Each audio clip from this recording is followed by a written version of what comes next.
नमस्कार। मैं कहती तू सुन चैनल पर आप सबका स्वागत। प्रस्तुत है बालमुकुंद गुप्त की व्यंग्य रचना शिव शंभू के चिट्ठे का छठा चिट्ठा, जिसका प्रकाशन भारत मित्र पत्रिका में मार्च 1905 ईस्वी में हुआ था। इस छठे चिट्ठे का शीर्षक है एक दुराशा। आइए सुनिए यह चिट्ठा।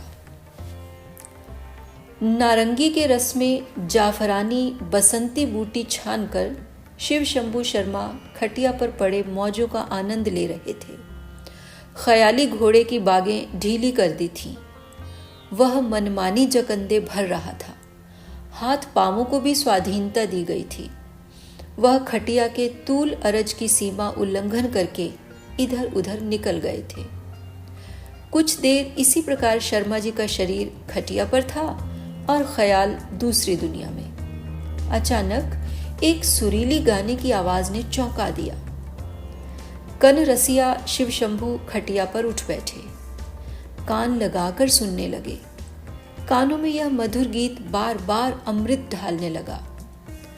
चलो चलो आज खेले होली कन्हैया घर। कमरे से निकलकर बरामदे में खड़े हुए। मालूम हुआ कि पड़ोस में किसी अमीर के यहाँ गाने बजाने की महफिल हो रही है। कोई सुरीली लय से उक्त होली गा रहा है। साथ ही देखा बादल घिरे हुए हैं, बिजली चमक रही है, रिमझिम झड़ी लगी हुई है। बसंत में सावन देखकर अक्ल जरा चक्कर में पड़ी। विचारने लगे कि गाने वाले को मल्हार गाना चाहिए था, न कि होली। साथ ही ख्याल आया कि फाल्गुन सुदी है, वसंत के विकास का समय है, वह होली क्यों न गावे। इसमें तो गाने वाले की नहीं, विधि की भूल है जिसने वसंत में सावन बना दिया है। कहाँ तो चांदनी छिटकी होती, निर्मल वायु बहती, कोयल की कूक सुनाई देती। कहाँ भादों की सी अंधियारी है, वर्षा की झड़ी लगी हुई है। ओह, कैसा ऋतु विपर्य है। इस विचार को छोड़कर गीत के अर्थ का विचार जी में आया। होली खिलैया कहते हैं कि चलो आज कन्हैया के घर होली खेलेंगे। कन्हैया कौन? ब्रज के राजकुमार। और खेलने वाले कौन? उनकी प्रजा, ग्वाल बाल। इस विचार ने शिव शंभू शर्मा को और भी चौंका दिया कि क्या भारत में ऐसा समय भी था जब प्रजा के लोग राजा के घर जाकर होली खेलते थे और राजा प्रजा मिलकर आनंद मनाते थे? क्या इसी भारत में राजा लोग प्रजा के आनंद को किसी समय अपना आनंद समझते थे? अच्छा, यदि आज शिव शंभू शर्मा अपने मित्र वर्ग सहित अबीर गुलाल की झोलियां भरे, रंग की पिचकारियां लिए अपने राजा के घर होली खेलने जाए तो कहां जाए? राजा दूर 7 समुद्र पार है। राजा का केवल नाम सुना है। न राजा को शिव शंभू ने देखा, न राजा ने शिव शंभू को। खैर, राजा नहीं, उसने अपना प्रतिनिधि भारत में भेजा है। कृष्ण द्वारिका ही में है, पर उद्धव को प्रतिनिधि बनाकर ब्रजवासियों को संतोष देने के लिए ब्रज में भेजा है। क्या उस राज प्रतिनिधि के घर जाकर शिव शंभू होली नहीं खेल सकता? ओफ, यह विचार वैसा ही बेतुका है जैसे अभी वर्षा में होली गाई जाती थी। पर इसमें गाने वाले का क्या दोष है? वह तो समय समझकर ही गा रहा था। यदि वसंत में वर्षा की झड़ी लगे तो गाने वाले को क्या मल्हार गाना चाहिए? सचमुच बड़ी कठिन समस्या है। कृष्ण है, उद्धव है, पर ब्रजवासी उनके निकट भी नहीं फटकने पाते। राजा है, राज प्रतिनिधि है, पर प्रजा की उन तक रसाई नहीं। सूर्य है, धूप नहीं। चंद्र है, चांदनी नहीं। माय लॉर्ड नगर ही में है, पर शिव शंभू उनके द्वार तक नहीं फटक सकता है। उनके घर चलकर होली खेलना तो विचार ही दूसरा है। माय लॉर्ड के घर तक प्रजा की बात नहीं पहुंच सकती, बात की हवा नहीं पहुंच सकती। जहां घीर की भांति उसने अपने शयनागार तक ऐसा कोई घंटा नहीं लगाया जिसकी जंजीर बाहर से हिलाकर प्रजा अपनी फरियाद उसे सुना सके। न आगे को लगाने की आशा है। प्रजा की बोली वह नहीं समझता, उसकी बोली प्रजा नहीं समझती। प्रजा के मन का भाव वह न समझता है, न समझना चाहता है। उनके मन का भाव न प्रजा समझ सकती है, न समझने का कोई उपाय है। उसका दर्शन दुर्लभ है। द्वितीया के चंद्र की भांति कभी कभी बहुत देर तक नजर गड़ाने से उसका चंद्रानंद दिख जाता है तो दिख जाता है। लोग उंगलियों से इशारे करते हैं कि वह है, किंतु दूज के चांद के उदय का भी एक समय है। लोग उसे जान सकते हैं। माय लॉर्ड के मुख चंद्र के उदय के लिए कोई समय भी नियत नहीं। अच्छा, जिस प्रकार इस देश का निवासी माय लॉर्ड का चंद्रानंद देखने को टकटकी लगाए रहता है, या जैसे शिव शंभू शर्मा के जी में अपने देश के माय लॉर्ड से होली खेलने की आई, इस प्रकार कभी माय लॉर्ड को भी इस देश के लोगों की सुध आती होगी? क्या कभी श्रीमान का जी होता होगा कि अपनी प्रजा में, जिसके दंड मुंड के विधाता होकर आए हैं, किसी एक आदमी से मिलकर उसके मन की बात पूछें, या कुछ आमोद प्रमोद की बातें करके उसके मन का टटोले? माय लॉर्ड को ड्यूटी का ध्यान दिलाना सूर्य को दीपक दिखाना है। वह स्वयं श्रीमुख से कह चुके हैं कि ड्यूटी में बंधा हुआ मैं इस देश में फिर आया। यह देश मुझे बहुत ही प्यारा है। इससे ड्यूटी और प्यार की बात श्रीमान के कथन से ही तय हो जाती है। उसमें किसी प्रकार की हुज्जत उठाने की जरूरत नहीं। तथापि यह प्रश्न आपसे आप जी में उठता है कि इस देश की प्रजा से, प्रजा के माय लॉर्ड का निकट होना और प्रजा के लोगों की बात जानना भी उस ड्यूटी की सीमा तक पहुंचा है या नहीं? यदि पहुंचा है तो क्या श्रीमान बता सकते हैं कि अपनी 6 साल के लंबे शासन में इस देश की प्रजा को क्या जाना और उससे क्या संबंध उत्पन्न किया? जो पहरेदार सिर पर फेटा बांधे, हाथ में संगीनदार बंदूक लिए, काठ के पुतलों की भांति गवर्नमेंट हाउस के द्वार पर दंडायमान रहते हैं, या छाया की मूर्ति की भांति जरा इधर उधर हिलते जुलते दिखाई देते हैं, कभी उनको भूले भटके आपने पूछा है कि कैसी गुजरती है? किसी काले प्यादे चपरासी या खानसामा आदि से कभी आपने पूछा कि कैसे रहते हो? तुम्हारे देश की क्या चाल ढाल है? तुम्हारे देश के लोग हमारे देश को कैसा समझते हैं?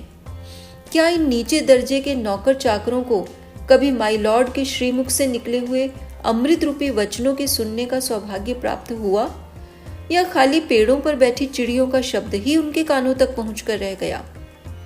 क्या कभी सैर तमाशे में टहलने के समय या किसी एकांत स्थान में इस देश के किसी आदमी से कुछ बातें करने का अवसर मिला, अथवा इस देश के प्रतिष्ठित बेगरज आदमी को अपने घर पर बुलाकर इस देश के लोगों के सच्चे विचार जानने की चेष्टा की, अथवा कभी विदेश या रियासतों के दौरे में उन लोगों के सिवा जो झुक झुक कर लंबी सलामें करने आए हों, किसी सच्चे और बेपरवाह आदमी से कुछ पूछने या कहने का कष्ट किया?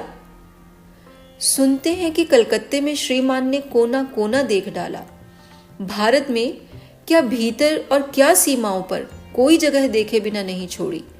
बहुतों का ऐसा ही विचार था। पर कलकत्ता यूनिवर्सिटी के परीक्षोत्तीर्ण छात्रों की सभा में चांसलर का जामा पहनकर माय लॉर्ड ने जो अभिज्ञता प्रकट की, उससे स्पष्ट हो गया कि जिन आंखों से श्रीमान ने देखा, उनमें इस देश की बातें ठीक देखने की शक्ति न थी। सारे भारत की बात जाए, इस कलकत्ते ही में देखने की इतनी बातें हैं कि केवल उनको भली भांति देख लेने से भारतवर्ष की बहुत सी बातों का ज्ञान हो सकता है। माय लॉर्ड के शासन के 6 साल हालवेल के स्मारक में लाठ बनवाने, ब्लैक होल का पता लगाने, अख्तर लॉनी की लाठ को मैदान से उठवाकर वहां विक्टोरिया मेमोरियल हॉल बनवाने, गवर्नमेंट हाउस के आसपास अच्छी रोशनी, अच्छे फुटपाथ और अच्छी सड़कों का प्रबंध कराने में बीत गए। दूसरा दौरा भी वैसे ही कामों में बीत रहा है।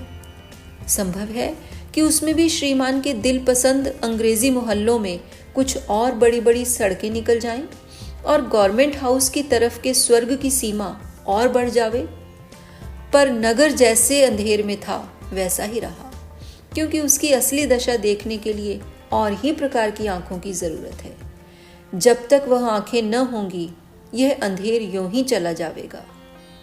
यदि किसी दिन शिवशंभु शर्मा के साथ माई लॉर्ड नगर की दशा देखने चलते तो वह देखते कि इस महानगर की लाखों प्रजा भेड़ों और सुअरों की भांति सड़े गंदे झोंपड़ों में पड़ी लौटती है। उनके आसपास सड़ी बदबू और मैले सड़े पानी के नाले बहते हैं। कीचड़ और कूड़े के ढेर चारों ओर लगे हुए हैं। उनके शरीरों पर मैले कुचैले फटे चिथड़े लिपटे हुए हैं। उनमें से बहुतों को आजीवन पेट भर अन्न और शरीर ढांकने को कपड़ा नहीं मिलता। जाड़े में सर्दी से अकड़ कर रह जाते हैं और गर्मी में सड़कों पर घूमते तथा जहां तहां पड़ते फिरते हैं। बरसात में सड़े सीले घरों में भीगे पड़े रहते हैं। सारांश यह कि हर एक ऋतु की तीव्रता में सबसे आगे मृत्यु के पथ का वही अनुगमन करते हैं। मौत ही एक है जो उनकी दशा पर दया करके जल्द जल्द उन्हें जीवन रूपी रोग के कष्ट से छुड़ाती है। पर क्या इनसे भी बढ़कर और दृश्य नहीं है? हाँ, हैं, पर जरा और स्थिरता से देखने के हैं। बालू में बिखरी हुई चीनी को हाथी अपनी सूंड से नहीं उठा सकता। उसके लिए चिमटी की जिह्वा दरकार है। इसी कलकत्ते में, इसी इमारतों के नगर में माई लॉर्ड की प्रजा में हजारों आदमी ऐसे हैं जिनको रहने को सड़ा झोंपड़ा भी नहीं है। गलियों और सड़कों पर घूमते घूमते जहां जगह देखते हैं वहीं पड़ रहते हैं।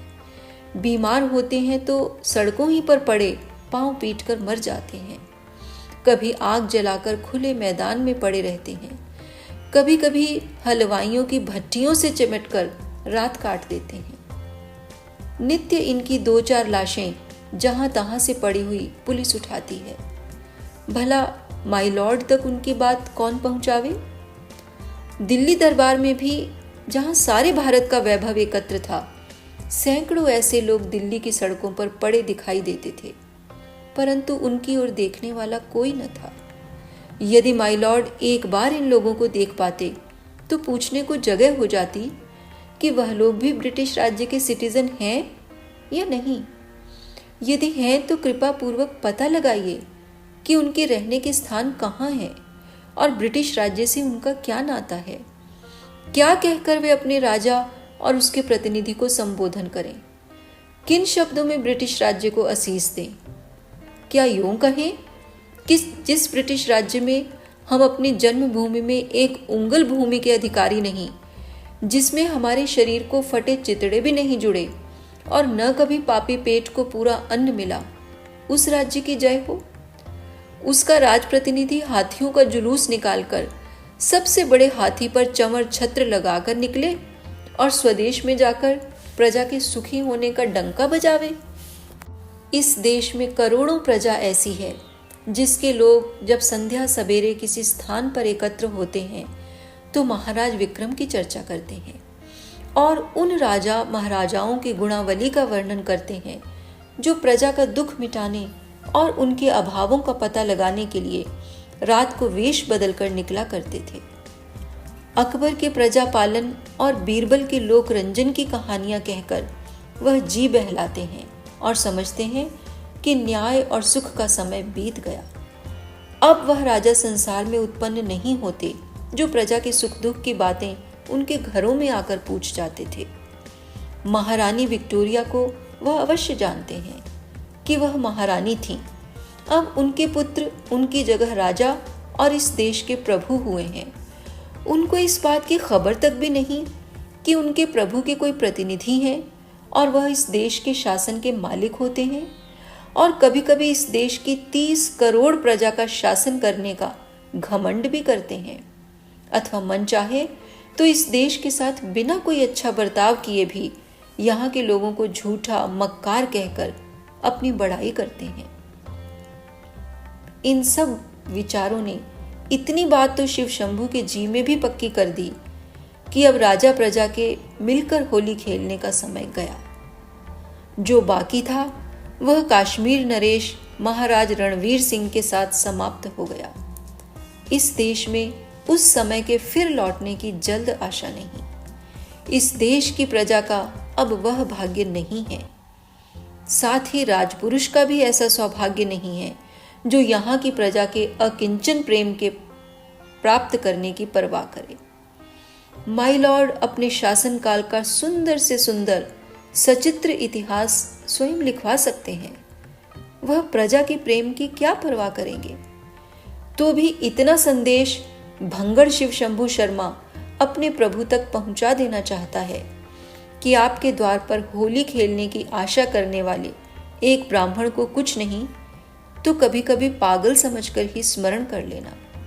वह आपकी गूंगी प्रजा का एक वकील है जिसके शिक्षित होकर मुंह खोलने तक आप कुछ करना नहीं चाहते।